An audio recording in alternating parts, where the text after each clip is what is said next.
ये साफ हो गया है कि 18वीं लोकसभा के अध्यक्ष के लिए अब चुनाव होगा। पक्ष और विपक्ष दोनों तरफ से कोई भी झुकने को तैयार नजर नहीं आ रहा है। इससे स्पीकर पद के लिए रार बढ़ती चली गई और ये तय हो गया कि अब स्पीकर का फैसला चुनाव से ही होगा। स्पीकर के चुनाव से यह साबित हो गया है कि 18वीं लोकसभा में पक्ष और विपक्ष के बीच तल्खी जो है वह बनी रहेगी, लेकिन विपक्ष इस बार मजबूत है तो वो सरकार के हर फैसले पर आपत्ति भी जताएगा, विरोध करेगा, अपनी बात को भी मनमाने कर हट रहेगा, जिद करेगा।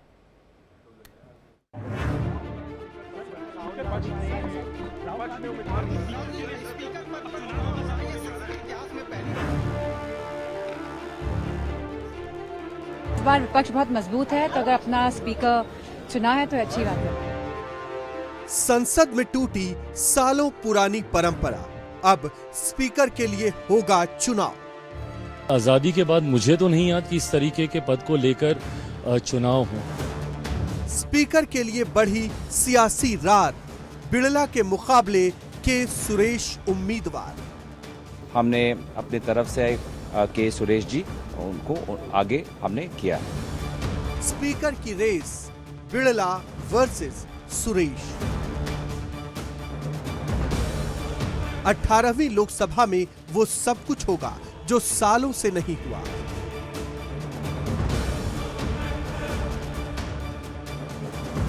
लोकसभा अध्यक्ष के लिए चुनाव होगा।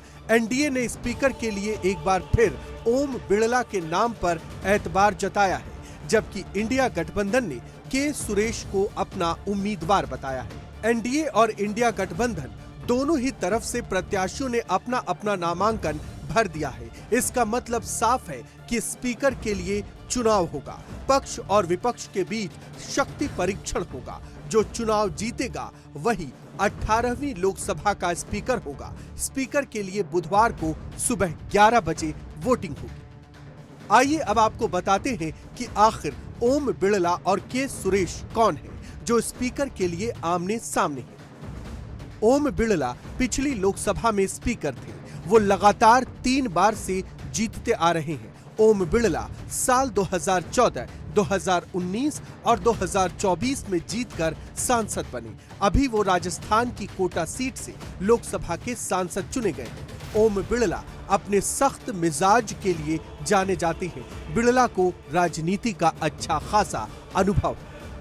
इंडिया गठबंधन के उम्मीदवार के सुरेश 8 बार से लोकसभा सांसद हैं। पहली बार 1989 में लोकसभा चुनाव जीतकर सांसद बने थे। 1991, 96 और 99 में भी जीते। 2009 में चुनाव जीतकर मनमोहन सिंह की सरकार में केंद्रीय मंत्री बने। के सुरेश को भी राजनीति का लंबा अनुभव है।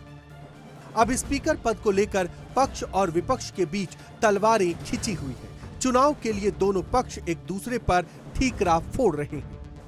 देखिए, सर्वसहमति से ये किसी पक्ष का ये चुनाव नहीं होता। स्पीकर का जो पद है वो पूरे सदन के लिए होता है।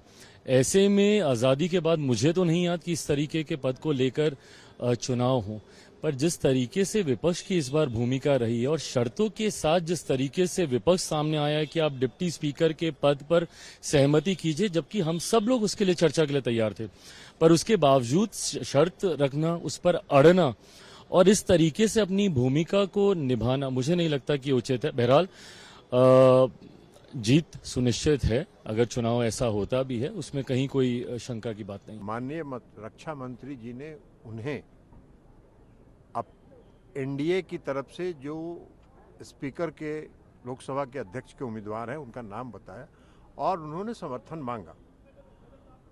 कांग्रेस पार्टी वेणुगोपाल साहब का कहना था कि आप उपाध्यक्ष का पद अभी आप इसी समय उसको स्वीकार करें। माननीय रक्षा मंत्री जी ने उनको कहा कि जब उपाध्यक्ष का चुनाव होगा तो हम निश्चित तौर पर हम सभी लोग बैठ के बात करके उपाध्यक्ष तय करेंगे, लेकिन वो शर्त पर अड़े रहे और शर्तों के आधार पर वो लोकतंत्र चलाना चाहते हैं, दबाव की राजनीति करना चाहते हैं। तो ये लोकतंत्र में नहीं चलता है, दबाव की राजनीति नहीं चलती। देखिए, अगर प्रधानमंत्री मोदी जी का बुलडोजर वाला एटीट्यूड नहीं बदलता तो हमें भी अपनी तरीके से संघर्ष करना पड़ेगा। प्रधानमंत्री कहते एक चीज है, करते कुछ और। कल कहा था सहमति का, और आज जो उप अध्यक्ष का पद है वो देने के लिए तैयार नहीं।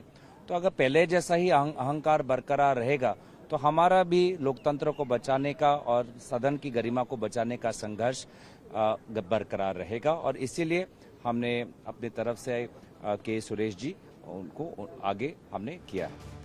अब सवाल यही है कि आगे क्या होगा। तो स्पीकर के लिए सत्ता पक्ष और विपक्ष के बीच चुनाव होगा। स्पीकर पद के लिए कल सुबह 11 बजे वोटिंग होगी। जिसके पास ज्यादा संख्या बल होगा उसी का स्पीकर होगा।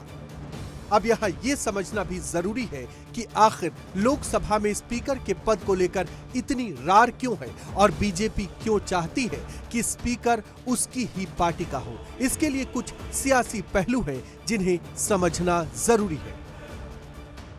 बीजेपी के पास अपने दम पर बहुमत नहीं है, इसलिए स्पीकर का पद बहुत अहम हो जाता है। अल्पमत पर आने पर स्पीकर की भूमिका अहम होती है। सांसदों के दल बदल में भी स्पीकर की भूमिका अहम होती है। अल्पमत की सरकार में स्पीकर की भूमिका बड़ी हो जाती है। ज्यादातर फैसले स्पीकर के विवेक पर छोड़े जाते हैं।